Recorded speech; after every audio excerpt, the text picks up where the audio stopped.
यदि आपने ध्यान से सुन लिया तो निश्चय ही आपको अपने मानव जीवन के उद्देश्यों के बारे में पता चलेगा कि आखिर मनुष्य शरीर हमको क्यों मिला, क्या इसका उद्देश्य है, मरने के बाद हम कहाँ जाएंगे, हमारे बाल बच्चे,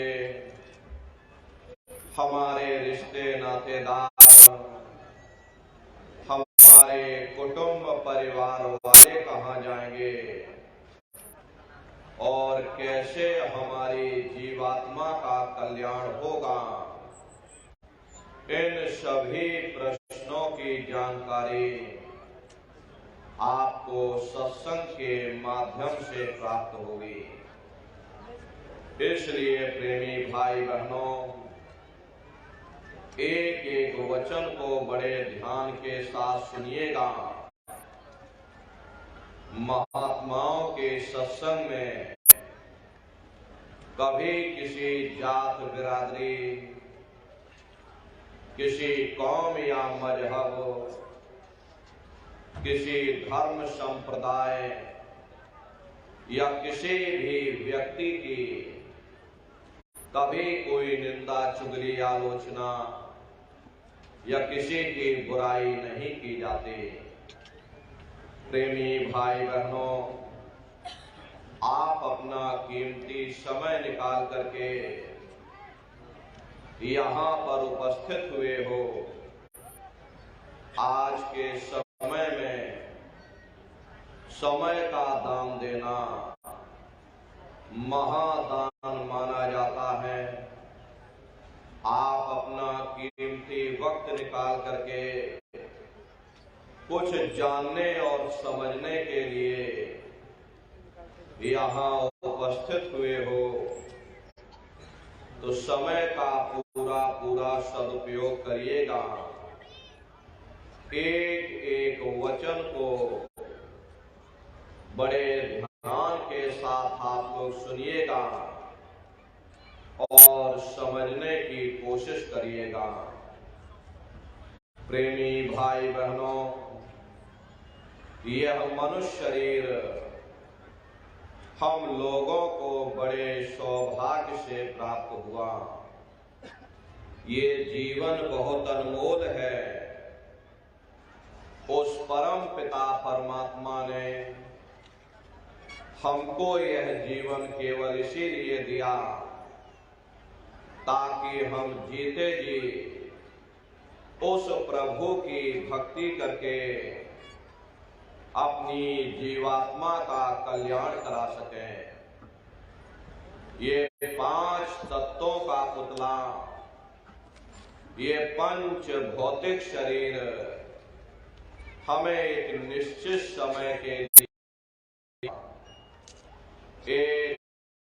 एक निश्चित समय को हम आप नहीं जानते हैं, किंतु जिसका ये मकान है, जिसका ये शरीर है, वो अवश्य ही जानता है। आत्मा को निकाल करके इस शरीर से बाहर कर दिया। ये शरीर हमारा आपका यही जमीन पर गिर पड़ेगा, क्योंकि जीवात्मा के निकल जाने के बाद में ये शरीर सिर्फ एक माटी का पुतला है। बनाओ काज कुछ अपना, बचो मत या इस जग में, जानियो रैन का सुपना। हरे प्रेमी भाई बहनों, जैसे रात में हम लोग स्वप्न देखते हैं, हालांकि उस समय पर हमें स्वप्न सच मालूम पड़ता, असली प्रतीत मालूम होता है, लेकिन जब हम सुबह उठते हैं, जब हमारी आंखें खुलती हैं, तब हमें होश आता नहीं भाई, हम तो स्वप्न देख रहे थे, ये सब भ्रम है। ठीक उसी प्रकार से ये दुनिया भी 10-20-100 साल का स्वप्न है। अब आप कहोगे हम जाग रहे, परंतु प्रेमी भाई बहनों, ऐसा हरगिज नहीं है।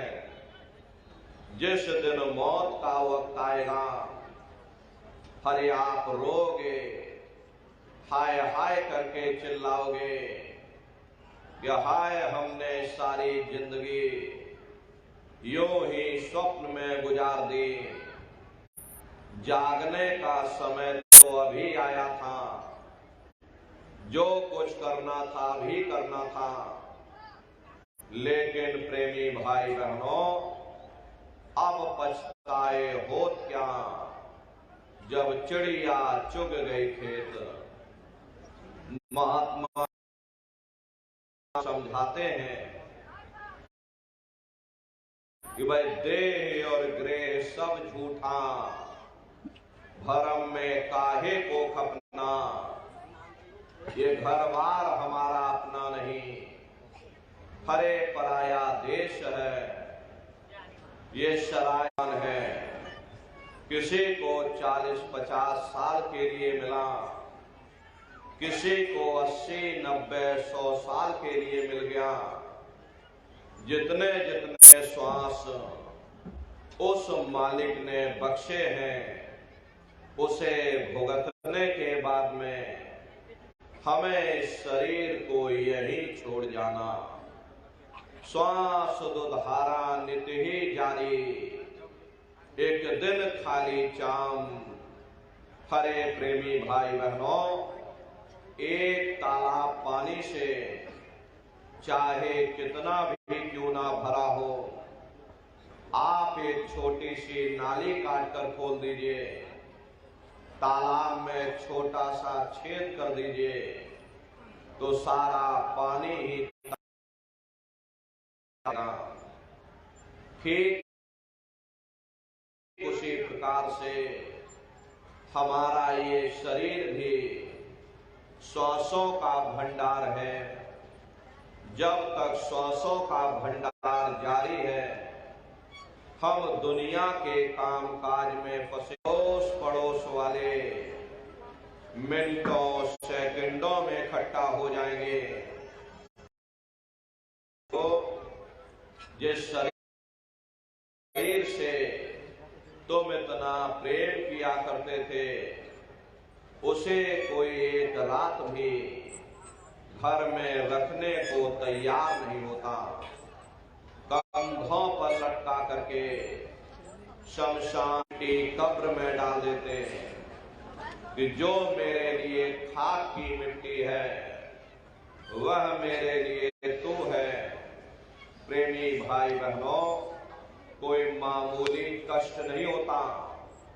मौत के समय में घनघोर पीड़ा होती है।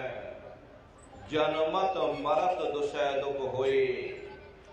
सहजो बाई ने बयान किया कि सहजो मौतें आईया, अंग अंग दिया तोड़, और हिया जरे छाती फटे, और घनघोर।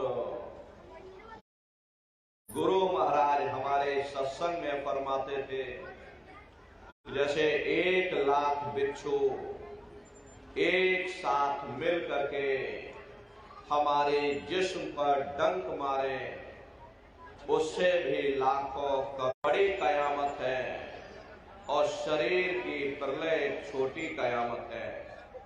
तो जैसे ही मौत आती, सबसे पहले गुदा चक्र टूटता है, श्वास श्वास उठ जावे,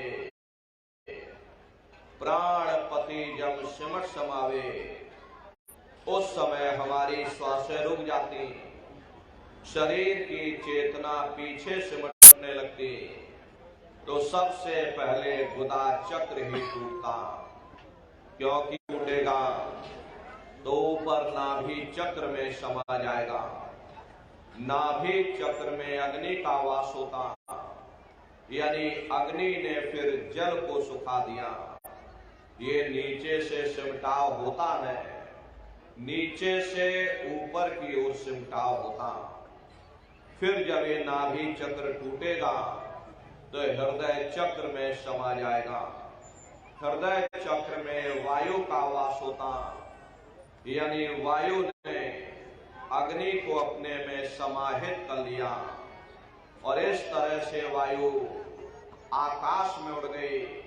ये आंखों की पुतलियां पलट जाती हैं, मुंह खुला का खुला रह जाता।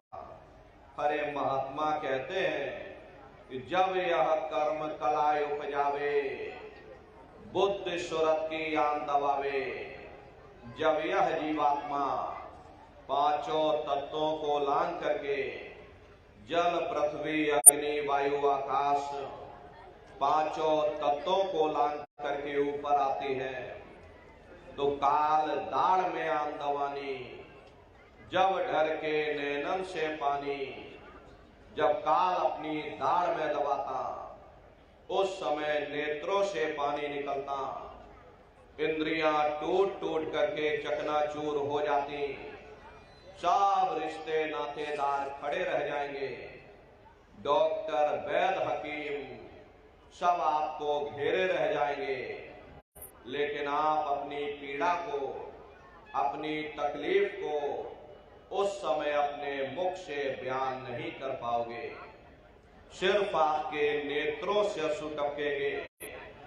हरे अमदूत आते हैं, प्राणों की डोरी को तोड़ देते और जीवात्मा को खींच करके इस शरीर से बाहर कर दिया जाता। जैसे ही जीवात्मा शरीर से अलग हुई, ये शरीर हमारा मिट्टी हो जाता। फिर इस मिट्टी को एक रात अपने घर में कोई रखने को तैयार नहीं होता।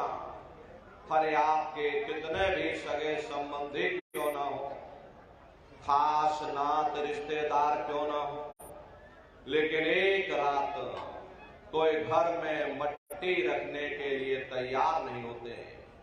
कहते भाई जल्दी करो जल्दी करो, अब इनकी शक्ल देखने में हमको डर लग रहा, जल्दी से बाजार से कफन खरीद के लाओ, जल्दी से लकड़ियां खरीद के लाओ, जल्दी से चिता तैयार करो, इनको घर में से जल्दी से उठा ले जाओ, वहीं शमशान करा देना।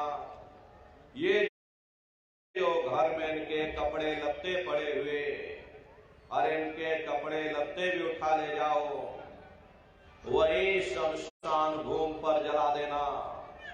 जिस बिस्तर पर ये लेटे रहे, ये बिस्तर भी असुर, लेकिन उसने कोई सोने की अंगूठी पहनी होगी, गले में कोई सोने की चैन पहनी होगी, उसे धीरे से उतार कर जेब में रख लोगे। बस वही एक अशुद्ध नहीं होगा और बाकी सब अशुद्ध हो जाएगा। हरे महात्मा कहते हैं कि भाई कुटुंब परिवार मतलब का बिना धन पास नहीं जाए। ये रिश्ते नातेदार, ये कुटुंब परिवार वाले, ये सब स्वार्थ के संगी साथी हैं। हरे प्रेमी भाई बहनों, आज तुम्हारी जेब में पैसा है तो सब जैसे तैसे तुमसे रिश्तेदारियां कायम कर लेंगे। आज जेब खाली हो जाए तो बेटा बाप को बाप कहने के लिए तैयार नहीं होता। अरे आप रोज कचहरियों में मुकदमों का हाल देखते हो। यदि किसी पिता ने बंटवारा करते समय किसी एक बेटे को 1000 रुपया कम दे दिया, 1 बीघा जमीन कम दे दी, तो बेटा बाप का दुश्मन बन जाता, उसे ले जाकर कचहरियों में खड़ा कर देता। अरे अपना यहाँ क्या है, ये स्वार्थ के संगी साथी, कोई तुमको याद करने वाला नहीं। 13 दिन बाद 13वीं मना दोगे, लड्डू पूड़ी पकवान बना करके खिला दोगे, 13वीं भी इसीलिए मनाओगे क्योंकि समाज क्या कहेगा, नात रिश्तेदार क्या कहेंगे। तो अपने मान सम्मान को बचाने के लिए थोड़ा बहुत आप खर्चा कर दोगे, फिर कोई जाने वाले को याद नहीं करता। अभी बूढ़े बुजुर्गों से पूछा जाए कि क्या तुमको तुम्हारे माँ बाप की याद आती है, कहेंगे भाई नहीं आती। अरे क्यों नहीं आती?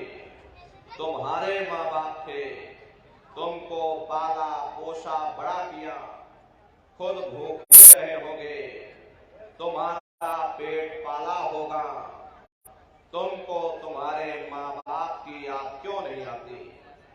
क्योंकि तुम्हारे सामने तुम्हारे लड़के बच्चे हो गए, तुम्हारे नाती पोता पंती संती हो गए, इसलिए तुम अपने माँ बाप की यादों को धीरे धीरे भूल गए और नई यादों में बस गए। ऐसे ही प्रेमी भाई एक दिन सब तुमको भी भूल जाएंगे, कोई किसी को याद करने वाला नहीं। ये कहानी तो शमशान भूमि पर समाप्त हो गई। उधर देखो क्या होता, तुम्हारी जीवात्मा को ले जा करके सजा सुना देंगे कि ले जाओ इनको फलाने नरक में डाल दो, क्योंकि मैंने इनको मौका दिया था जब ये माँ के गर्भ में उल्टे लटके हुए थे, सिर इनका नीचे था, पैर इनके ऊपर थे। उस समय इन्होंने मुझसे प्रार्थना की थी कि हे मालिक, मुझे एक बार मौका दे दो, मुझे एक बार मनुष्य शरीर दे दो, हम भजन करेंगे, भक्ति करेंगे, हम अपनी जीवात्मा का कल्याण करेंगे। तो मैंने इनकी प्रार्थना स्वीकार कर ली और इनको मैंने मनुष्य शरीर दे दिया और कह करके भेजा था कि भाई ये मनुष्य शरीर ये किराए का मकान है, ये तुम्हारा अपना नहीं है। अगर ये तुम्हारा अपना होता तो हमेशा तुम्हारे पास रहता। ये तुम्हारा अपना नहीं, ये मैंने तुमको कुछ समय के लिए किराए का मकान दिया है। हाँ, तुम अपनी जीवात्मा को मेरे किराए के मकान में बैठा करके और मालिक की भक्ति करके अपनी जीवात्मा का कल्याण करा लेना। मैंने कुछ समय के लिए तुम सबको ये किराए का मकान दिया है। जब समय पूरा होगा मैं अपने सिपाहियों को भेजूंगा, उस समय पर तुम मेरे मकान को खाली कर देना। लेकिन इतना ध्यान रखना कि जैसा साफ सुथरा मैंने तुमको ये किराए का मकान दिया, वैसा ही साफ सुथरा तुम मुझको वापस लौटाना। लेकिन इस किराए के मकान में बैठ करके इन्होंने अच्छे बुरे कर्म कर डाले, मेरे किराए के मकान को इन्होंने अपने कर्मों से गंदा कर दिया, इसलिए कर्मों की सजा इनको मिलेगी। ले जाओ इनको फलाने नरक में डाल दो। अरे महात्मा कभी झूठ नहीं बोलते।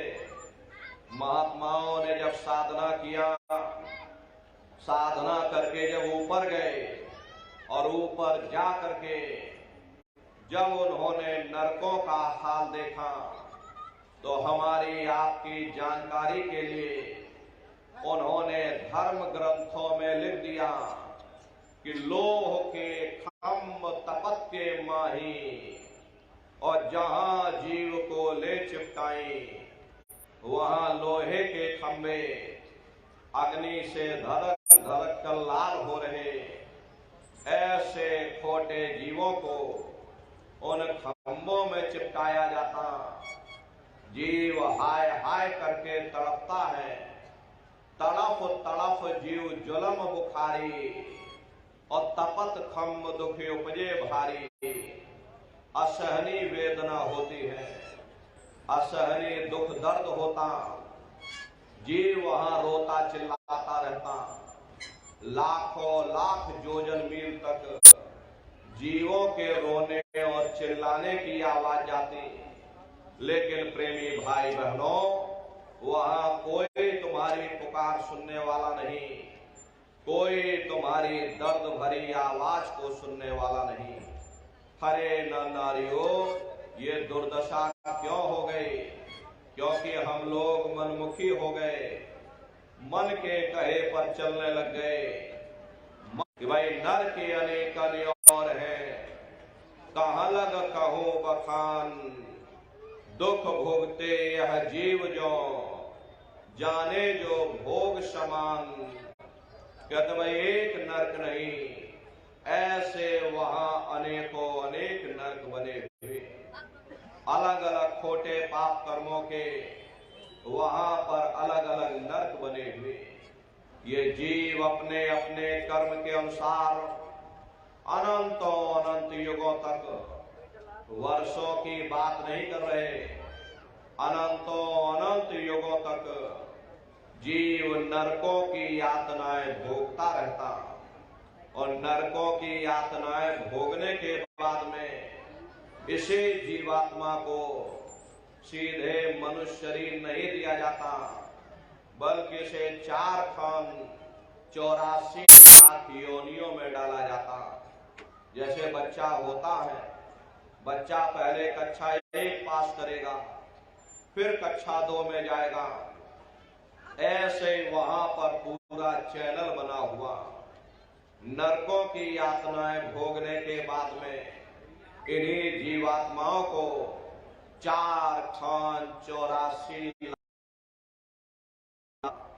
ये 4 खान 84 लाख योनियां, ये कोई मामूली योनियां नहीं होती। 4 खान का मतलब होता है अंडज पिंडज उपमज स्थावर, ये 4 खाने होती हैं। कर्मों का भोग पा रहे एक जगह पर बेचारे खड़े हुए। दूसरी श्रेणी कीड़े मकोड़ों की आती है, जिनके अंदर पृथ्वी और अग्नि का तत्व मौजूद होता। तीसरी श्रेणी पंछियों की आती, चौथी चौपाए जानवरों की आती, और 5वीं स्वयं इंसान की आती, जिसके अंदर 5 तत्व जल पृथ्वी अग्नि वायु आकाश 5 तत्व मौजूद होते हैं। प्रेमी भाई बहनों, ये 4 खाने हैं, इनकी अलग अलग कुल 84 लाख योनियां होती हैं। अब आप पेड़ पौधों को देखिए तो आम का पेड़ अलग है, नीम का पेड़ अलग है, पीपल का पेड़ अलग है। ऐसे ही अलग अलग प्रजातियों के कीड़े मकोड़े, अलग अलग प्रजातियों के पशु पंछी, कुल मिलाकर के 84 लाख योनियां हैं। हम दुनिया के जीव नरकों की यातनाएं भोगने के बाद इन्हीं 84 लाख योनियों में डाले जाते हैं। मामूली अपना इलाज करवा लिया, लेकिन देखो उन जानवरों को, क्या गर्मी, क्या सर्दी, क्या बरसात, एक एक निवाले के लिए, एक एक रोटी के टुकड़े के लिए वे बेचारे दर बदर भटकते। हाथ कट गया, किसी का पैर कट गया, किसी को जीते जी काट डाला, मुर्गी की गर्दन ही मरोड़ डाली। क्या उनको दर्द नहीं होता?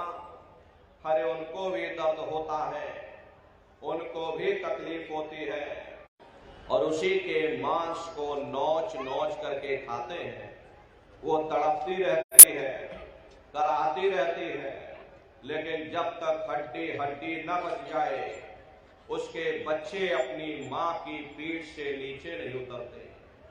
ऐसे न जाने कितने जीव जंतु इस संसार में कष्ट सह रहे। बीमार बैलों की दुर्दशा देखो, मुंह से पशु का निकलता रहता, लेकिन टनों बोझा उनके ऊपर डाल दिया जाता, डंडा मार मार करके चला जाता। क्या उनको दर्द नहीं होता? अरे उनको भी दर्द होता है, उनको भी तकलीफ होती, लेकिन वे बेचारे बेजुबान हैं, कुछ बोल नहीं पाते, कुछ बता नहीं पाते। हम लोगों के अंदर जुबान है, बोल बता देते, वे सिर्फ रोते और चिल्लाते रहते।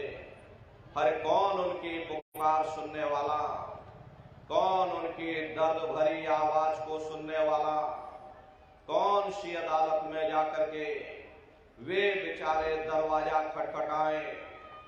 देश सजरिया करोड़ों करोड़ युगों से नरकों की यातनाएं भोगने के बाद फिर हम लोगों को कभी कीड़े पतंगों की योनि में, कभी पेड़ पौधों की योनि में, तो कभी पशु और पंछियों की योनि में डाला जाता। 84 लाख योनियों की सबसे जो आखिरी योनि होती है वो गाय और बैल की योनि होती। गाय स्त्री का रूप लेती है और बैल पुरुष का रूप लेते हैं। ये 84 लाख योनियों की सबसे आखिरी योनि यानी कि अंतिम पायदान होता। उसके बाद तब जाकर के हम लोगों को दोबारा फिर से मनुष्य शरीर प्राप्त होगा। इसीलिए कहा गया, बड़े भाग्य मानुष तन पाया, कोट जन्म जब भटका खाया। कोटान कोट जन्म जन्मांतरों तक अलग अलग योनियों में भटकने के बाद में बड़े सौभाग्य से हम लोगों को ये मनुष्य शरीर प्राप्त हुआ। बड़े से बड़े देवी देवता भी इस मनुष्य शरीर को पाने के लिए तरसते हैं, क्योंकि उन नरकों से, उन 84 लाख योनियों से ये मनुष्य शरीर उत्तम से उत्तम है, लेकिन इंसान इसकी कदर नहीं करता। खाने पीने ऐशो इशरत में, मोह माया में अपने कीमती समय को और श्वासों की पूंजी को बर्बाद कर देता। महात्मा प्रेम से समझाते हैं, भाई बड़े सौभाग्य से तुमको ये मनुष्य शरीर मिल गया। बड़े से बड़े देवी देवता भी इस मनुष्य शरीर को पाने के लिए तरसते हैं, क्योंकि उन नरकों से, उन 84 से निकलने का केवल एक ही दरवाजा, वह केवल मनुष्य का शरीर है। इसी मनुष्य रूपी मंदिर में बैठ करके हम उस परमात्मा की भक्ति कर सकते हैं। इसीलिए संतों महात्माओं ने इस पंच भौतिक शरीर को सच्चा हरि मंदिर कहकर याद किया कि हरि मंदिर यह शरीर है, ज्ञान रतन प्रकट होए, ये असली हरि मंदिर है। जब भी वो मालिक मिलेगा, इसी हरि मंदिर के अंदर मिलेगा।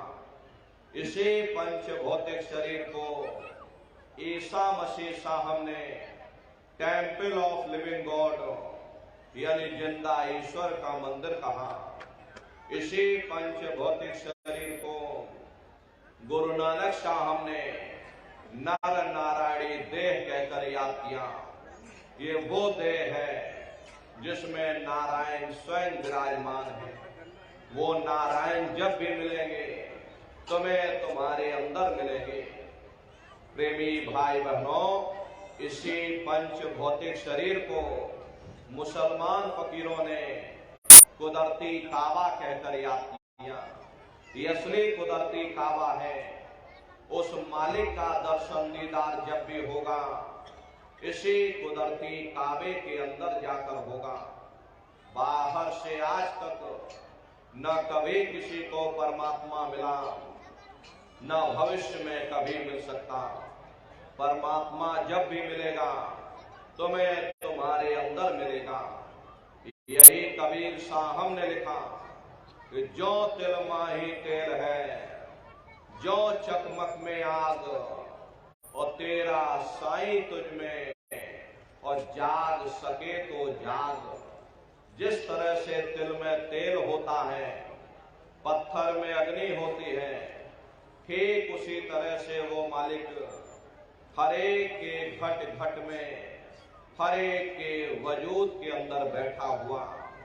यही आपकी धर्म पुस्तकों में भी लिखा कि अरे मोको का ढूंढे रे बंदे, मैं तो तेरे पास में, और ना तीरथ में ना मूरत में, मैं तो हूं विश्वास में। ना मैं तीरथ में मिलूंगा, ना मैं मूरत में मिलूंगा, ना मैं अन्य किसी कर्म कांड में मिलूंगा, ना मैं ग्रंथों में मिलूंगा, ना मैं पोथियों में मिलूंगा, ना मैं किताबों में मिलूंगा। चाहे सारी उम्र बैठ करके तुम किताब पढ़ते रहो, मैं जब भी मिलूंगा तो मैं तुम्हारे अंदर मिलूंगा। हरे प्रेमी भाई बहनों, बड़ी सीधी सी बात है कि अगर खाना बनाने की किताब सारे दिन बैठ करके आप पढ़ते ही रहोगे कि खाना ऐसे बनता है और खाना वैसे बनता है, खाने में नमक डाला जाता, खाने में तेल डाला जाता, तो कभी तुम्हारा पेट नहीं भर सकता।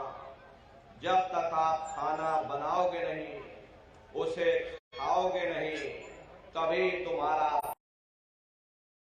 हम वेदों की निंदा नहीं करते, हम ग्रंथों की निंदा नहीं करने से नहीं होता। परिवर्तन कोई आंदोलन करने से नहीं होता, परिवर्तन कोई तोड़ फोड़ करने से नहीं होता। परिवर्तन तब होता है जब लोगों के विचार बदलते हैं, लोगों की भावनाएं बदलती हैं। और विचार जब बदलेंगे जब लोगों का खान पान शुद्ध होगा। अरे देसी कहावत है, जैसा खाए अन्न वैसा होए मन। जब इंसान पशुपति भोजन करेगा तो उसकी बुद्धि स्वतः ही पशुओं जैसी हो जाएगी। सोच विचार उसका चिंतन स्वतः ही पशुओं जैसा हो जाएगा। फिर जिस शराब के नशे में माँ बहन बेटे की पहचान खत्म हो जाए, उस शराब को पी करके यह कैसे पता चलेगा कि क्या अच्छा और क्या बुरा है। यही कारण है कि आज हर समाज में ये दुनिया भर के अत्याचार और दुनिया भर के व्यभिचार फैले।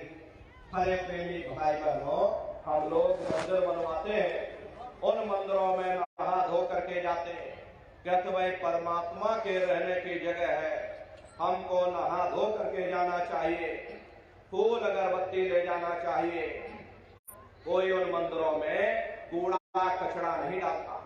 अगर कूड़ा कचरा डालोगे तो आपस में लाठियां चल जाएंगी। फिर ये जो हरि मंदिर है, ये पंच भौतिक शरीर जिसे महात्माओं ने हरि मंदिर कहा, इसमें तुम हाड़ मांस के लोथड़े डालते हो, इसमें तुम शराब के कतरे डालते हो। अपने बनाए हुए ईंट गारे के मंदिर की कदर करोगे, और परमात्मा के बनाए हुए इस हरि मंदिर को तुमने जीते जी कब्रिस्तान बना दिया तो सख्त सजा। चाहे कोटान कोट गौओं का दान करो और काशी में जा करके मत्था रगड़ते रगड़ते अपनी पूरी जिंदगी वहां पर गुजार दो, फिर भी तुमको तुम्हारे गुनाह कोई बच नहीं सकता।